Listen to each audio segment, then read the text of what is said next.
Good morning from St. Moritz. I'm actually in Pontresina, just outside St. Moritz with my friends. I have been coming here for over 20 years, even though I don't know how to ski. I absolutely love taking long walks through the forest with the dogs and with my dear friend Annalisa, whose birthday we are here to celebrate. Anyway, on to what I wanted to talk about today.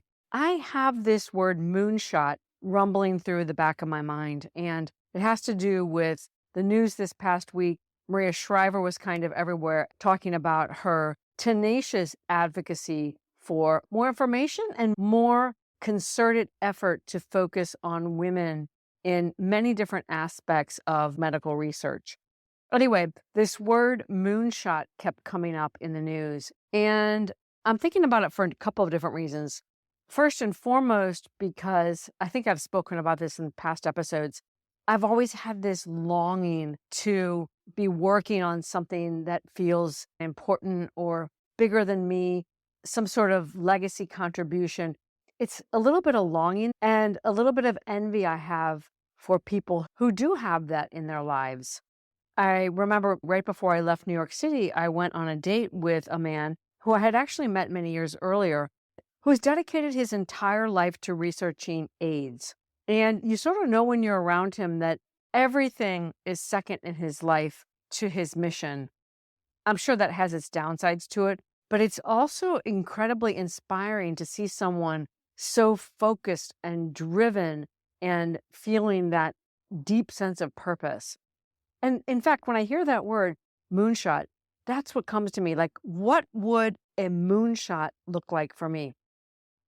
And it's funny, this morning, as I was sitting here with my coffee, I was thinking, you know what? Actually, for some people, for a recovering alcoholic or drug addict, for example, a moonshot may be simply getting through the day, or someone who's in a difficult situation with a child or a marriage or a job. The moonshot may be much closer in, and it may just be getting through the week or the month or whatever that timeline looks like.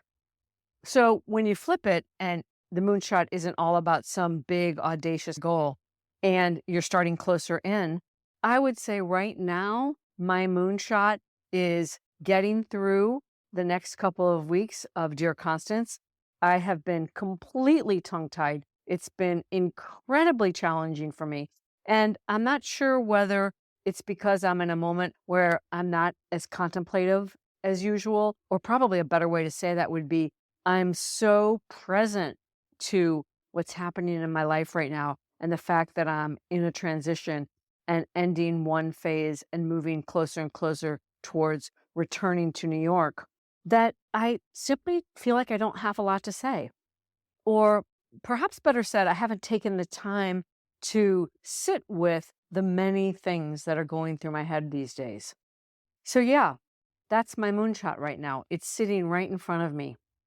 And instead of looking over yonder, I'm starting much closer in. And I'm reminding myself, moonshots really do come in many different shapes and forms. And sometimes you simply need to start close in. So there's my note to self for the day. What's your moonshot this week? I'll leave you with that.